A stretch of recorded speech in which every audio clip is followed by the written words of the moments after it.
السلام علیکم ورحمۃ اللہ وبرکاتہ۔ الحمد للہ ان الحمد للہ نحمده ونستعینه ونستغفره ونعوذ باللہ من شرور انفسنا ومن سیئات اعمالنا من يهده الله فلا مضل له ومن يضلل الله فلا هادي له واشهد ان لا الہ الا اللہ واشهد ان محمدا عبده ورسوله اما بعد فان خیر الحدیث کتاب اللہ وخیر الهدی هدی محمد صلی اللہ علیہ وآلہ آلہ وسلم وشر الامور محدثاتها وكل محدثة بدعة وكل بدعة ضلالة وكل ضلالة في النار۔ رب اشرح لي صدری ويسر لي امری واحلل عقدۃ من لسانی یفقہوا قولی۔ آمین یا رب العالمین۔ ہر قسم کی تعریف، حمد اور ثنا اللہ رب العزت کے لیے لائق اور زیبا ہے، جو ساری کائنات کا ایک و تنہا خالق، مالک، مربی اور منتظم ہے۔ درود و سلام ہو انبیاء اکرام پر، خصوصاً نبی مکرم رحمت للعالمین امام الانبیاء محمد صلی اللہ علیہ وسلم پر۔ معزز سامعین اکرام، آج انشاءاللہ تعالی سورہ فتح ہم لوگ پڑھیں گے۔ اللہ رب العزت سے دعا ہے کہ اللہ رب العزت ہمیں صحیح معنوں میں قرآن مقدس کو پڑھنے، اس پہ غور و فکر کرنے اور اس پر ایمان لانے، اخلاص کے ساتھ عمل کرنے کی توفیق اور رفیق عطا فرمائے۔ سورہ فتح، الفتح کہتے ہیں بند چیز کو کھولنے کو، اور فتح معنوی بھی ہوتی ہے اور حسی بھی ہوتی ہے۔ حسی یعنی کسی محسوس چیز کو کھولنا، ایسی چیز جو محسوس کی جاتی ہے اسے کھولنا، جیسے دروازے وغیرہ، یہ حسی ہے۔ معنوی یعنی دل کا کھلنا، غم کا کھلنا، تو یہ دونوں معنوں میں فتح ہے مومنوں کے لیے۔ اس میں 4 رکوع ہیں اور 29 آیت ہیں، اور اس صورت میں 4 بار فتح لفظ آیا ہے۔ اس صورت کا پس منظر، شان نزول اس طرح ہے کہ یہ مدنی صورت ہے اور ذی-قعدہ 6 ہجری میں اس وقت نازل ہوئی جب آپ صلی اللہ علیہ وسلم حدیبیہ کے مقام سے لوٹتے وقت نازل ہوئی۔ حدیبیہ کے مقام سے جب نبی کریم صلی اللہ علیہ وسلم لوٹ رہے تھے تب یہ صورت نازل ہوئی، یعنی اس وقت نبی کریم صلی اللہ علیہ وسلم مدینہ میں نہیں تھے، حدیبیہ میں تھے، لیکن اس کے باوجود بھی اس صورت کو مدنی صورت کہا جاتا ہے۔ کیوں؟ کیونکہ جو صورت ہجرت کے بعد نازل ہوتی ہے وہ مدنی صورت کہلاتی ہے، اور جو ہجرت کے پہلے نازل ہوتی ہے وہ مکی صورت۔ اب خواہ نبی کریم صلی اللہ علیہ وسلم مدینہ میں ہو یا مدینہ سے باہر ہو یا مکہ میں ہی کیوں نہ ہو، ہجرت کے بعد نازل ہوئی ہے اس لیے وہ مدنی صورت کہلائے گی، اور ہجرت کے پہلے نازل ہوئی ہے تو مکی کہلائے گی، بھلے ہی نبی مکرم مکہ میں ہو یا آس پاس ہو۔ 6 ہجری میں یہ صورت نازل ہوئی، یعنی نبی کریم صلی اللہ علیہ وسلم کی ہجرت کرنے، مکہ سے مدینہ ہجرت کرنے کے 6 سال بعد، اور ان 6 سال کے بیچ میں مکہ میں جانا مسلمانوں کے لیے بند تھا، وہاں کے دروازے مسلمانوں کے لیے بند تھے، یعنی صحابہ اکرام نبی کریم صلی اللہ علیہ وسلم کو روک لگا دی گئی تھی کہ وہ عمرہ یا حج کرنے نہیں آ سکتے مکہ میں، اور یہ مسلمان کے لیے بہت تکلیف والی بات تھی کہ خانہ کعبہ ان سے روک دیا جائے، خانہ کعبہ سے ان کو روک دیا جائے، اللہ کی عبادت سے ان کو روک دیا جائے، مکہ سے روک دیا جائے، جبکہ وہ ان کا وطن بھی تھا اور خالق کائنات کا گھر بھی۔ 6 ہجری کے بعد نبی مکرم صلی اللہ علیہ وسلم کو ایک خواب دکھا۔ آپ نے اپنے خواب کا ذکر صحابہ اکرام سے کیا کہ ہم امن کے ساتھ مکہ میں حاضر ہوئے، پہنچے، اور ہم نے عمرہ کیا، اور عمرہ کے ارکان وغیرہ نبی مکرم نے بتائے۔ اس خبر کو سن کر کے، اس خواب کو سن کر کے صحابہ اکرام بہت خوش ہوئے، اور نبی کریم صلی اللہ علیہ وسلم کے ساتھ سفر کا اعلان کیا گیا۔ سفر کے لیے مکہ، مدینہ اور مدینہ کے قرب زوار کے لوگ یعنی مسلمان اکٹھا ہوئے، اور تقریباً 1400 لوگ کا یہ قافلہ تیار ہوا۔ صحیح حدیث کے مطابق 1400 لوگ تھے، باقی دوسری روایتوں میں 1300 بھی آتا ہے اور 1400 بھی آتا ہے، 1500 بھی آتا ہے، لیکن صحیح روایت سے 1400 لوگ تھے، اور اس میں 7 اونٹ تھے۔ اونٹ کے گلے میں قلادے لگے ہوئے تھے، یہ ایک سمبول ہوتا ہے کہ یہ جانور قربانی کے ہیں۔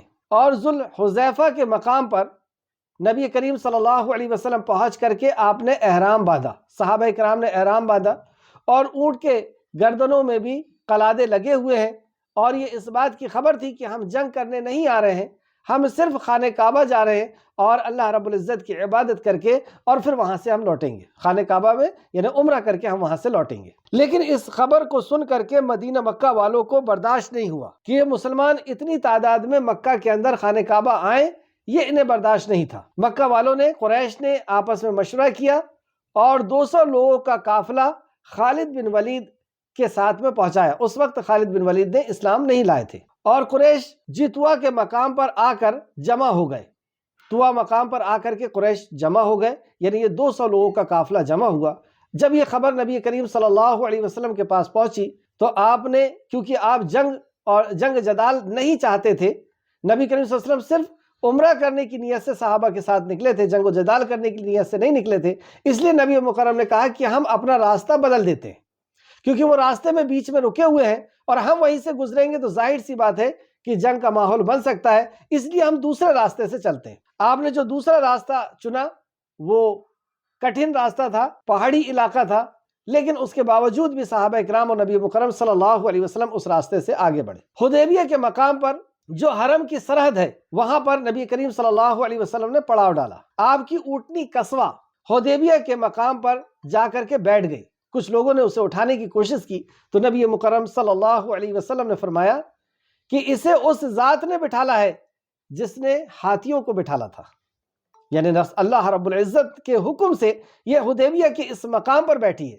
اور قصوہ ایک بار اور بیٹھی تھی۔ آپ کو خیال ہوگا کہ جب نبی مکرم مکہ سے مدینہ ہجرت کر کے آ رہے تھے تو ہر سردار یہ چاہتے تھے جب نبی مکرم مکہ سے مدینہ ہجرت کر کے آ رہے تھے تو ہر بڑا شخص یہ چاہتے تھے، بڑے صحابہ یہ چاہتے تھے کہ آپ نبی مکرم ہمارے گھر مہمان بنے، اور ہر کوئی قصوہ کو اپنے، یعنی آپ کی اونٹنی کو اپنے گھر کے سامنے روکنا چاہتا تھا، لیکن نبی مکرم نے فرمایا کہ اسے چھوڑ دیجئے، اس کا رکاب جبرائیل علیہ السلام کے ہاتھ میں ہے، یعنی یہ اللہ کے حکم سے کہیں بیٹھے گی۔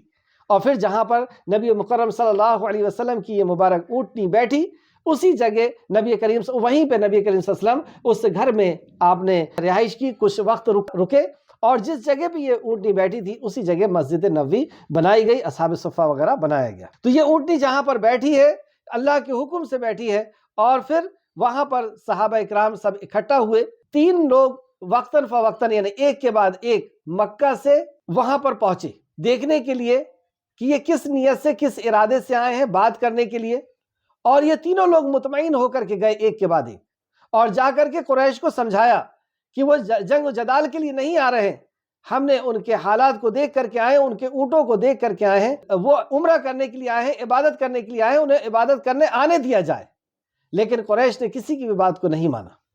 آخرکار نبی کریم صلی اللہ علیہ وسلم نے حضرت عثمان رضی اللہ عنہ کو مکہ بھیجا۔ حضرت عثمان رضی اللہ عنہ کو مکہ بھیجنے کا ایک مقصد یہ بھی تھا کہ آپ مکہ کے ہی رہنے والے تھے، مکہ کے لوگوں کو آپ سے انسیت تھی، وہاں پہ آپ کے اور بھی دوسرے رشتہ دار تھے۔ حضرت عثمان رضی اللہ عنہ جب مکہ گئے اور مکہ کے لوگوں کو سمجھایا کہ ہمارا آنے کا یہاں پہ مقصد جنگ و جدال نہیں ہے، ہم صرف عمرہ کر کے واپس جانا چاہتے ہیں، ہمیں اجازت دے دی جائے۔ اور یہ سمجھانے میں، بات کرنے میں وقت زیادہ لگا، آپ کو روک لیا گیا، یعنی صرف بات کرنے کی نیت سے، لیکن ادھر افواہ پھیل گئی، اور افواہ یہ پھیل گئی کہ عثمان رضی اللہ عنہ کو شہید کر دیا گیا۔ یہ خبر مسلمانوں کے لیے بہت سخت تھی، صحابہ کے لیے بہت سخت تھی کہ عثمان غنی کے ساتھ ایسا کیا گیا۔ نبی کریم صلی اللہ علیہ وسلم نے بیعت کے لیے ہاتھ بڑھایا، یعنی عہد لینے کے لیے، اور صحابہ اکرام بھی ایک کے بعد ایک آ کر کے اور عہد لینا شروع کر دیے۔ اور یہ بیعت جو تھی وہ بیعت رضوان، یہ موت پر بیعت تھی، اور یہ بیعت اس پر تھی کہ اب ہم لڑائی میں واپس نہیں لوٹیں گے،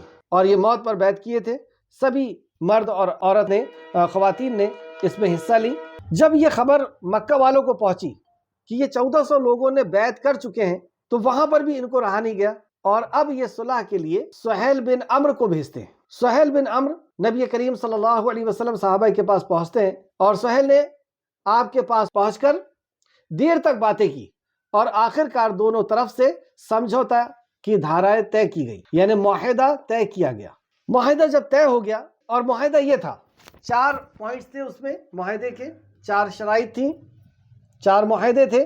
پہلا یہ کہ اللہ کے رسول صلی اللہ علیہ وسلم اس سال مکہ میں داخل ہوئے بنا واپس چلے جائیں گے، اگلے سال مسلمان مکہ آئیں گے اور 3 دن ٹھہریں گے، اس کے ساتھ سوار کا ہتھیار ہوگا، مطلب کوئی دوسرے ہتھیار نہیں رکھ سکتے یہ لوگ، صرف سواری کا ہتھیار ہوگا، اور وہ بھی میان میں رہے گا، اور ان سے کسی قسم کی چھیڑ چھاڑ نہیں کی جائے گی۔ یہ بات بالکل ہی ناگوار تھی صحابہ کے لیے کہ یہ کیسا سمجھوتا ہے کہ ہم یہیں سے واپس ہمیں جانا ہوگا، کیوں جائیں گے ہم واپس یہاں سے؟ اور صحابہ بھی جو تھے وہ کسی بھی حالت سے وہاں سے واپس لوٹنے کے لیے تیار نہیں تھے، اور دوسرا یہ کہ اگلے سال آئیں گے اور صرف 3 دن رہیں گے مکہ کے اندر، یہ بات برداشت کے باہر تھی۔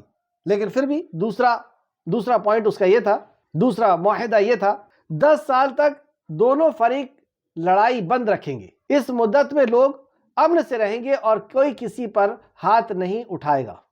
یہ بہت اچھا معاہدہ تھا کہ 10 سال تک اب موقع مل رہا تھا دعوت و تبلیغ کا، امن و امان سے رہنے کا، اپنے اخلاق کو پیش کرنے کا۔ اور تیسرا معاہدہ تھا، جو محمد صلی اللہ علیہ وسلم کے عہد و پیمان میں داخل ہونا چاہے داخل ہو سکے گا، اور جو قریش کے عہد و پیمان میں داخل ہونا چاہے داخل ہو سکے گا۔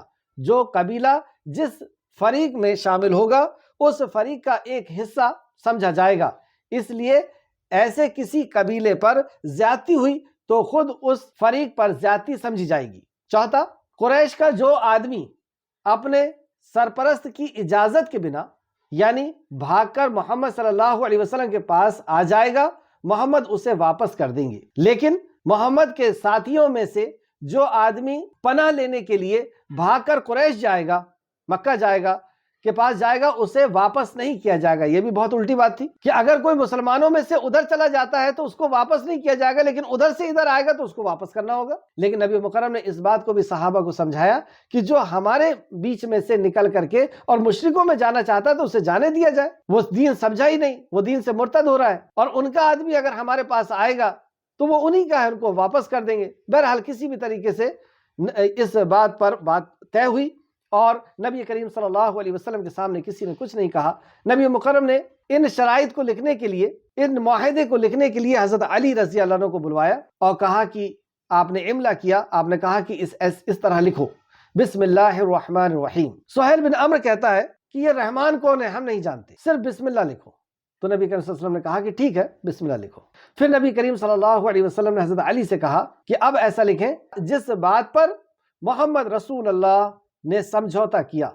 پھر اس بات پر اس نے اٹیک کیا سہیل بن عمرو نے کہ ہم آپ کو اگر رسول اللہ مان لیتے تو پھر بیت اللہ سے کیوں روکتے؟ ہم نے تو آپ کو رسول اللہ مانا ہی نہیں، آپ تو محمد بن عبد المطلب لکھیے۔ تو نبی کریم صلی اللہ علیہ وسلم نے حضرت علی سے کہا کہ ٹھیک ہے، اس کو کاٹ کر کے اسی طرح لکھیں۔ لیکن حضرت علی کو یہ بات گوارا نہیں ہوئی کہ میں آپ کے نام کے آگے جو رسول اللہ لکھا ہوا ہے اسے کاٹ دوں۔ تو نبی کریم صلی اللہ علیہ وسلم نے کہا کہ کہاں لکھے ہیں، اور پھر نبی کریم صلی اللہ علیہ وسلم نے کہا کہ اس طریقے سے یہاں پر آپ نے خود اس کو ختم کیا۔ پھر نبی کریم صلی اللہ علیہ وسلم نے آپ صحابہ سے فرمایا کہ اپنے جانور ذبح کریں اور حلف کروائیں اور یہاں سے ہمیں واپس لوٹنا ہے۔ صحابہ اکرام یہ سن کر کے غم اور مشرکین سے غصے کے اندر بھرے ہوئے تھے، کوئی بھی اپنی جگہ سے اٹھنے کے لیے تیار نہ ہو رہا تھا۔ یہ پہلا مقام تھا۔ نبی کریم صلی اللہ علیہ وسلم ام سلمہ کے پاس گئے، یعنی آپ بھی اس سفر میں تھی، اور آپ سے مشورہ، اور پھر ام سلمہ نے آپ کو مشورہ دیا کہ یا رسول اللہ پہلے آپ اپنے جانور کو ذبح کر دیجئے اور حلف کرا لیجئے۔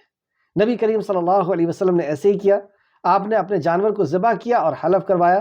اس کے بعد ایک صحابہ بیٹھنا اپنے جانوروں کو ذبح کرنے لگے اور حلف کروانے لگے، اور اس طریقے سے وہاں سے غم میں بھرے ہوئے لوٹ رہے تھے۔ غم کی 2 وجہ تھی کہ ایک تو معاہدہ جو تھا وہ برابری کا نہیں تھا، وہ انصاف کے ساتھ نہیں کیا گیا تھا، اور دوسرا عمرہ کے بغیر ان کو لوٹنا پڑ رہا تھا، جبکہ یہ طاقت میں، شجاعت میں، لڑائی میں کم نہیں تھے۔ اس کے پہلے جنگ بدر، جنگ احد اور بھی ہو چکی ہے جنگیں، لیکن اس کے بعد بھی نبی کریم صلی اللہ علیہ وسلم کا حکم تھا، اس لیے سب لوٹ رہے تھے۔ عمر بن خطاب رضی اللہ عنہ نے آ کر کہا، مطلب نبی کریم صلی اللہ علیہ وسلم سے آ کر کے کہا، کیا ہم حق پر اور وہ باطل پر نہیں ہیں؟ تو نبی مکرم صلی اللہ علیہ وسلم نے فرمایا، کیوں نہیں؟ کیا ہمارے مقتولین جنت میں جائیں گے اور ان کے جہنم میں نہیں جائیں گے؟ یعنی اگر ہم جنگ بھی کرتے ہیں اور ہمارے طرف کے لوگ اگر شہید ہو جاتے ہیں تو وہ تو سیدھے جنت میں جائیں گے، ہمارے لیے تو کہیں سے بھی نقصان نہیں ہے۔ اگر ہم ہار بھی رہے ہیں، شہید بھی ہو رہے ہیں تو ہم جنتی ہیں، اور یہ اگر مارے جا رہے ہیں تو یہ سب جہنم میں جائیں گے، کیا یہ صحیح نہیں ہے؟ تو نبی مکرم فرمایا، کیوں نہیں؟ پھر ہم اس دباؤ کو کیوں قبول کر رہے ہیں؟ حضرت عمر خطاب کہتے ہیں کہ ہم اس دباؤ کو کیوں قبول کر رہے ہیں؟ تو نبی کریم صلی اللہ علیہ وسلم نے فرمایا، اے خطاب کے بیٹی، میں اللہ کا رسول ہوں، میں اس کی نافرمانی نہیں کرتا، وہ ضرور میری مدد کرے گا اور ضائع نہیں کرے گا، اور وہ مجھے ضائع نہیں کرے گا۔ یہ سن کر کے اس کے بعد عمر فاروق ابو بکر صدیق کے پاس پہنچے۔ حضرت ابو بکر صدیق کے پاس جا کر کے بھی یہی بات کہی، تو ابو بکر صدیق نے بھی وہی جواب دیا جو رسول اللہ صلی اللہ علیہ وسلم نے جواب دیا تھا۔ اس صلح کا جو فائدہ سامنے آیا، بظاہر اس وقت ایسا لگ رہا تھا کہ یہ ہماری ہار ہے، یہ ہمارے لیے بے عزتی ہے، ہمیں اپنے رب کے گھر جانے نہیں دیا جا رہا، اور یہ صلح کی جو کنڈیشنز ہیں وہ بھی صحیح نہیں ہے، لیکن اس میں جو حکمتیں اور چھپی ہوئی تھی وہ اللہ رب العزت بہتر جاننے والا تھا۔ یہ جو 10 سال امن اور امان کے ملے، اس بیچ میں لوگ بہت امن و امان سے رہے، اپنے اخلاق پیش کرنے کی ان کو وقت ملا، اور خوب اچھی طرح دعوت و تبلیغ لوگوں تک پہنچی، کیونکہ جنگ و جدال بند کر دیا گیا تھا۔ اس وقت صرف 1400 لوگوں پر مشتمل ایک جماعت جا رہی تھی عمرہ کرنے کے لیے، لیکن 2 ہی سال بعد، اب یہ معاہدہ 10 سال کیوں نہیں چل پایا، انشاءاللہ تعالیٰ وہ آگے کی تفسیر میں آئے گی باتیں۔ 2 ہی سال بعد جب عمرہ کے لیے صحابہ نکلے تو 10,000 میں یہ بدل چکی تھی جماعت، 1400 سے 10,000 میں پہنچ گئی تھی۔ تو یہ فائدہ ہوا، اور اسی کے تعلق سے اللہ رب العزت نے یہاں فرمایا اعوذ باللہ من الشیطان الرجیم بسم اللہ الرحمن الرحیم، اللہ کے نام سے جو رحمان الرحیم ہے۔ انا فتحنا لک فتحا مبین، اے نبی کریم صلی اللہ علیہ وسلم بلا شبہ ہم نے آپ کو فتح مبین دیا، یعنی کھلی ہوئی فتح ہم نے آپ کو عطا کی۔ جب وہاں سے لوٹ رہے صحابہ اکرام اور راستے میں یہ بات نازل ہو رہی ہے، صحابہ کے سمجھ کے باہر کی بات تھی، یہ کیسی فتح، جبکہ بظاہر تو ایسا لگ رہا ہے کہ ہمیں واپس کر دیا گیا، 6 سال سے ہم بند تھے خانہ کعبہ میں، آج بھی ہم بند ہیں۔ اس تعلق سے امام بخاری نے ایک حدیث لائے ہیں، امام بخاری نے رحمۃ اللہ علیہ نے برا رضی اللہ عنہ سے روایت کیا ہے کہ تم فتح مکہ کو فتح قرار دیتے ہو، بلا شبہ فتح مکہ بھی فتح ہے، مگر ہم تو حدیبیہ کے دن بیت رضوان کو فتح سمجھتے ہیں۔ یہ اصل فتح صحابہ کے نزدیک بیت رضوان اصل فتح تھی۔ ہم رسول اللہ صلی اللہ علیہ وسلم کے ساتھ 1400 تھے، حدیبیہ ایک کنواں تھا جس کا ہم نے سارا پانی نکال لیا، وہ جو چھوٹا سا کنواں تھا، ایک چشمہ تھا، اس کا سارا پانی ختم ہو گیا، اور اس میں ایک قطرہ بھی باقی نہ چھوڑا۔ رسول اللہ صلی اللہ علیہ وسلم کو یہ خبر پہنچی تو آپ ہمارے پاس تشریف لائے، یعنی آپ کو جب یہ خبر پہنچی کہ اب پانی نہیں ہے اور بغیر پانی کے اتنی بڑی جماعت اور اتنے جانوروں کو کیسے پلایا جائے گا، تو رسول اللہ صلی اللہ علیہ وسلم اس چشمے کے پاس، اس کنویں کے پاس حاضر ہوئے۔ آپ منڈیر پر بیٹھ گئے، آپ منڈیر پر جلوہ افروز ہوئے اور فرمایا، پس آپ نے پانی کا ایک برتن منگوایا، اس سے وضو کیا، پھر کلی کی، پھر دعا فرمائی، اور اس پانی کو اس کنویں کے اندر ڈال دیا گیا۔ ہم نے اسے، مطلب صاحب فرماتے کہ ہم نے اسے تھوڑی دیر تک ویسے ہی چھوڑ دیا، پھر ہم نے اس سے اس قدر پانی حاصل کیا جس قدر ہمیں اور ہمارے جانوروں کو ضرورت تھی۔ تو یہ بھی ایک معجزہ تھا جو نبی کریم صلی اللہ علیہ وسلم کے ہاتھ سے سرزد ہوا تھا کہ آپ نے وہ اس جگہ پہ وضو کیا اور دعا کی، اور اللہ رب العزت نے اس کے اندر اس قدر برکت دی کہ وہ 1400 لوگوں نے بھی اور جانوروں نے بھی خوب سیر ہو کر کے پانی پیا۔ بخاری شریف کی حدیث ہے، حدیث نمبر 4150۔ اس حدیث سے سب سے پہلی بات یہ پتہ چلی کہ اصل جو فتح تھی وہ یہ تھی۔ تو صلح بھی کئی وقت فتح ہوا کرتی ہے، اور یہ صلح اس بات کی شاہد ہے کہ اسلام جنگ و جدال نہیں چاہتا، اس میں بھی معاہدہ ہے، اس میں بھی ایسی کنڈیشنز ہے۔ بہرحال آیت نمبر 1، اِنَّا فَتَحْنَا لَكَ فَتْحًا مُبِينًا، اے نبی بلا شبہ ہم نے آپ کو فتح مبین دی۔ آیت نمبر 2، تاکہ اللہ آپ کے لیے آپ کے اگلے پچھلی لغزشوں کو معاف کر دے۔ اگلی پچھلی کوتاہی، اور اس سے مراد نبوت کے پہلے کی اور یا نبوت کے بعد کی بھی ہو سکتی ہے۔ تو یہ ساری لغزشیں آپ کی اللہ رب العزت کی طرف سے اعلان ہوا کہ آپ کی معاف کی جاتی ہے۔ اور ویسے بھی نبی کریم صلی اللہ علیہ وسلم اور انبیاء معصوم عن الخطا ہیں، اور آپ پر اپنی نعمتیں پوری کر دی۔ اب اور بھی نعمتیں، اور ایک نعمت تو یہ بھی ہے کہ آپ کو یہ دین، یہ شریعت دی گئی، اور جس دین کو اللہ رب العزت نے کہا کہ میں نے اسے نازل کیا اور اس سے تمہارے لیے پسند کیا۔ تو اور بھی ایسی بہت سی نعمتیں اللہ رب العزت نے اس امت محمدیہ کو عطا فرمائی، اور آپ پر اپنی نعمتیں پوری کر دی، اور آپ کو صراط مستقیم کی ہدایت دی، یعنی وحی کے ذریعے سے وہ صحیح راستہ جو اللہ رب العزت کی خوشنودی کا ہے، اللہ رب العزت کو راضی کرنے کا، وہ عطا کیا گیا۔ اس تعلق سے اکرمہ نے فرمایا کہ نبی کریم صلی اللہ علیہ وسلم نے فرمایا کہ رات مجھ پر ایک ایسی صورت نازل ہوئی ہے جو مجھے دنیا و مافیہ سے زیادہ عزیز ہے۔ یہ ہے بخاری شریف کی حدیث، حدیث نمبر 4833۔ دوسری جگہ نبی کریم صلی اللہ علیہ وسلم نے فرمایا، رات مجھ پر ایک ایسی آیت نازل ہوئی ہے جو مجھے دنیا کی ساری چیزوں سے زیادہ عزیز ہے۔ ایسی آیت نازل ہوئی جو دنیا کی ساری چیزوں سے زیادہ مجھے عزیز ہے۔ یہ بخاری شریف کی حدیث، بخاری 4172، اور مسلم حدیث نمبر 1786، جو نبی کریم صلی اللہ علیہ وسلم کو ہر چیز سے زیادہ محبوب تھی۔ وہ آیت یہ ہے، اے نبی بلا شبہ ہم نے آپ کو فتح مبین عطا کیا، یعنی اب آپ کو کامیابی اور کامرانی کا اعلان اللہ رب العزت کی طرف سے کیا گیا۔ اس سے بڑی خوشخبری اور اس سے بڑی بشارت ایک نبی کے لیے اور کیا ہو سکتی ہے، ایک داعی کے لیے کیا ہو سکتی ہے کہ اللہ رب العزت نے اس کے مشن کو کامیاب کر دیا۔ اس کے بعد جوک در جوک لوگ اسلام کے اندر داخل ہونا شروع ہوئے اور امن و امان کے ساتھ پیغام پوری دنیا تک پہنچنا شروع ہوا۔ تو یہ فتح تھی اللہ رب العزت کی طرف سے۔ اور دوسری بات اللہ نے کہا تاکہ اللہ آپ کے لیے آپ کو اگلے اور پچھلے لغزشوں کو معاف کر دے، غلطیوں کو، اور آپ پر اپنی نعمت پوری کر دے۔ اب اللہ رب العزت نے یہ طے کر دیا کہ اس امت پر اپنی نعمتوں کو پوری کرنا ہے اور آپ کو صراط مستقیم کی ہدایت دے۔ جو ہم ہدایت کی دعا مانگتے ہیں، اہدنا الصراط المستقیم، اس صراط مستقیم کی آپ کو ہدایت دے۔ اور وہ صراط مستقیم کیا ہے؟ صراط الذین انعمت علیہم، ان لوگوں کے راستے پر جن پر تو نے انعام کیا۔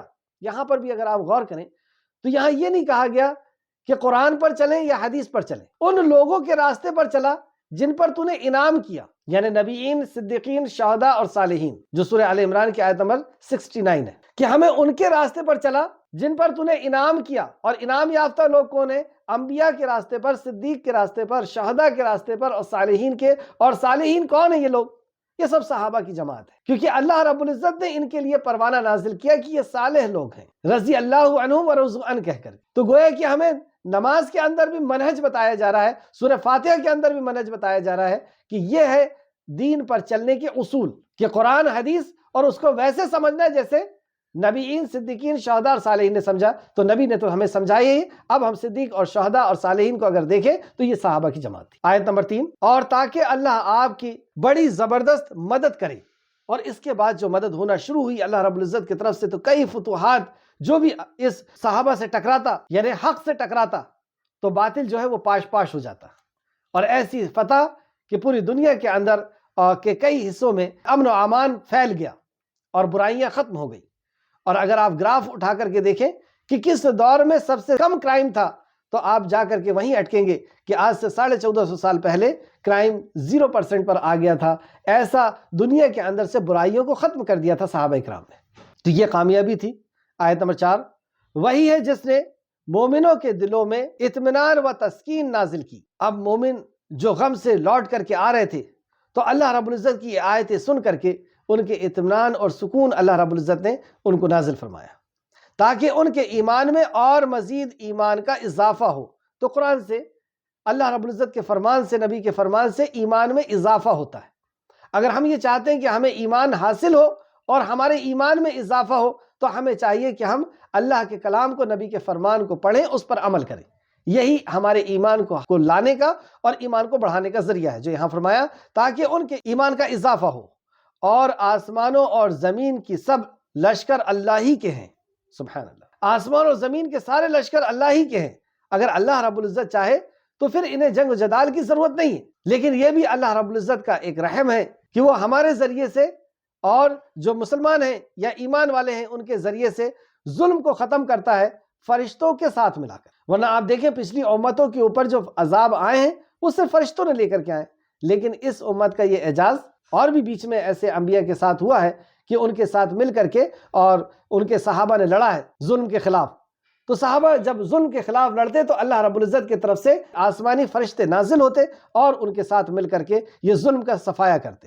تو اصل تو لشکر اللہ رب العزت کے پاس ہے، زمین و آسمان کا۔ اگر وہ چاہے تو تمہاری ضرورت نہ پڑے، لیکن تمہیں استعمال کر کے وہ ہمارے درجوں کو بلند کرتا ہے، وہ شہادت کا مقام عطا کرتا ہے، اور کھرے اور کھوٹے کو کی پہچان انسان کو یا مومنوں کو کرا دیتا ہے کہ کون مومن ہے اور کون منافق ہے۔ اللہ خوب جاننے والا اور خوب حکمت والا ہے۔ یہ اللہ کی حکمت ہے اور اللہ بہتر جاننے والا ہے کہ کس کے لیے کیا مقام دینا ہے۔ اور بھی کچھ۔ آیت نمبر 5، یہ سب اس لیے کیا تاکہ وہ مومن مردوں اور مومن عورتوں کو ایسے باغات میں داخل کرے جن کے نیچے نہریں بہتی ہیں۔ یہ کیوں کیا اللہ رب العزت نے یہ آزمائش؟ تاکہ اس آزمائش میں مومن کھرا اتر جائے، مومن پاس ہو جائے، مومن مرد اور مومن عورتیں، اور اللہ رب العزت اس کو اپنے مہمان خانے میں جگہ دے جس کا نام جنت ہے، اور اس جنت کے اندر جہاں پر نہریں بہتی ہوں گی وہ ان میں ہمیشہ رہیں گے۔ اور یہ اللہ رب العزت کا جو مہمان خانہ ہے، جنت ہے، اس میں وہ ہمیشہ رہیں گے، اور تاکہ ان کی برائیاں دور کر دی جائے۔ سبحان اللہ، ایک فائدہ ان کے لیے یہ بھی ہے کہ ان سے ان کی برائیاں دور کر دی جائیں گی جنت میں داخل کرنے کے پہلے، اور یہ اللہ کے ہاں بہت بڑی کامیابی ہے۔ یہ اللہ رب العزت فرما رہا ہے، یہ ہمارے ہاں سکسیس ہے۔ ہم لوگ کامیابی کس کو سمجھتے ہیں؟ کہ کچھ ڈگریاں حاصل ہو جائے، کچھ گھر بن جائے، کچھ گاڑیاں ہو جائے، کچھ عزت ہو جائے، کچھ عزت والوں میں ہمارا اٹھنا بیٹھنا ہو جائے، اب ہم سکسیس ہو گئے، یا ہمارے بچے کاروبار سے لگ گئے، بچیوں کی صحیح جگہ میں شادی ہو گئی، ہم کامیاب ہو گئے۔ لیکن اللہ رب العزت یہ فرما رہا ہے کہ یہ ہے آزمائش، اور اس آزمائش سے اترنے کے بعد جو اللہ جسے معاف کر دے اور جنت کے اندر داخل کر دے، جو ہمیشہ کی جنت ہے جہاں پہ نیچے سے نہریں بہتی ہیں، یہ اللہ رب العزت کے ہاں کامیابی ہے۔ تو اللہ رب العزت اس بات کو سمجھنے کی ہمیں توفیق عطا فرما، یہ ایمان ہمارا دے، اور ہم بھی اسی کامیابی کے پیچھے اپنی جد و جہد، اپنی کوشش، اپنی محنت، اپنی طاقت، اپنی صلاحیت کو لگانے والے اے اللہ ہمیں بھی بنا دے، آمین یا رب العالمین۔ تو اصل جو کامیابی اللہ رب العزت فرمایا، اور یہ اللہ کے ہاں بہت بڑی کامیابی ہے، یعنی انسان جہنم سے بچا لیا جائے اور جنت کے اندر داخل کر دیا جائے، اس سے بڑی اور کوئی کامیابی نہیں۔ اور تاکہ منافق مرد اور منافق عورتیں اور مشرک مرد اور مشرک عورتیں عذاب دی جائے، جو اللہ کے متعلق برے گمان کرتے ہیں، یعنی جن کے عقیدے اللہ کے تعلق سے ٹھیک نہیں ہیں، گمان ان کا ٹھیک نہیں ہے، ایسے منافق مردوں اور منافق عورتوں، مشرک مردوں اور مشرک عورتوں کو اللہ رب العزت سخت عذاب دینے کے لیے یہ اگزام رکھا ہوا ہے، اور تاکہ منافق مرد اور منافق عورتیں اور مشرک مرد اور مشرک عورتیں عذاب دی جائیں جو اللہ کے متعلق برا گمان کرتے ہیں۔ تو عذاب کی اصل وجہ کیا ہے یہاں پر سمجھ میں آئی، کہ انہوں نے عقیدہ اپنا ٹھیک نہیں رکھا اللہ کے متعلق۔ اللہ کے متعلق کیسا عقیدہ؟ کہ اللہ رب العزت انہیں مرنے کے بعد زندہ نہیں کرے گا، یہ عقیدہ ان کا تھا۔ جو مر جائیں گے ان کی ہڈیاں ختم ہو جائیں گی، جو زمین کے اندر گل مل جائیں گے ان کو کیسے زندہ کیا جائے گا، یہ ان کا گمان تھا۔ اور اللہ رب العزت اللہ کی ذات کے مطابق، یا اللہ رب العزت کی ربوبیت یا اللہ کی اسماء الحسنہ میں بھی ان لوگوں نے شرک کیا، اس میں بھی ان کا گمان ٹھیک نہیں تھا۔ یہ اللہ کے علاوہ بھی کسی اور کو حاجت روا اور مشکل کشا سمجھتے تھے، کسی کو اولاد دینے والا، کسی کو پانی دینے والا، کسی کو بگڑی بنانے والا، کسی کو بگڑی بگاڑنے والا، ایسا کچھ لوگوں کو سمجھتے تھے۔ تو یہ ان کا گمان تھا، اس گمان کی بنیاد پر یہ منافق ہوئے اور یہ کافر ہوئے اور یہ مشرک ہوئے، اور ان کے شرک کی وجہ سے اور ان کے نفاق کی وجہ سے اللہ رب العزت نے جہنم کو تیار کیا تاکہ اس کے اندر ان کو داخل کیا جائے، اور اللہ ان پر ناراض ہوا۔ یہ ہے اللہ رب العزت کی پکڑ، جس پر اللہ رب العزت ناراض ہوا اور اس نے ان پر لعنت کی، یعنی رحمت سے اللہ رب العزت نے ایسے لوگوں کو دور کر دیا، اور اللہ کی لعنت یعنی اللہ رب العزت کی رحمت سے دوری اور اللہ رب العزت کا عذاب۔ تو اللہ فرماتا ہے اور اس نے ان پر لعنت کی اور اس نے ان کے لیے جہنم تیار کی، یعنی ان منافقوں کے لیے، ان مشرکوں کے لیے اللہ رب العزت نے جہنم تیار کی، اور وہ لوٹنے کی بری جگہ ہے۔ یہ ہے ناکامیابی، کہ کوئی شخص منافقت سے باہر نہ آ پائے، شرک سے باہر نہ آ پائے، شرک سے توبہ نہ کرے، منافقت سے توبہ نہ کرے، اپنی اصلاح نہ کرے، یعنی سچا اور پکا مومن نہ بن جائے، توحید پرست نہ بن جائے، یہ ناکامیابی ہے اللہ کے نزدیک۔ اب ایسا شخص جو توحید میں ہے، جو مومن ہے، اس کے پاس دولت ہو نہ ہو، نام شہرت ہو یا نہ ہو، اس کے پاس گھر اور گاڑی ہو یا نہ ہو، یہ اللہ رب العزت کے لیے یہ کامیاب ہے۔ اور جس کے پاس سب کچھ ہو، کیوں نہ بادشاہت ہی کیوں نہ ہو، آپ دیکھ لیں فرعون کے پاس بادشاہت تھی، کیا وہ کامیاب ہوا؟ نمرود کے پاس بہت دولت تھی، کیا وہ کامیاب ہوا؟ ابو جہل کے پاس عزت تھی، دولت تھی، کیا وہ کامیاب ہوا؟ تو کامیابی ناکامیابی دنیا کے ساز و سامان میں نہیں ہے، دنیا گزارنے کی چیزوں کے اندر نہیں ہے۔ کامیابی اور ناکامیابی ایمان کے ساتھ ہے، کامیابی اور ناکامیابی اللہ رب العزت کی وحدانیت کے ساتھ ہے، اللہ رب العزت کے دین کے ساتھ ہے، اس پہ عمل کے ساتھ ہے۔ آیت نمبر 7، اور آسمانوں اور زمین کی سب لشکر اللہ ہی کے لیے ہے، اور اللہ نہایت غالب اور خوب حکمت والا ہے۔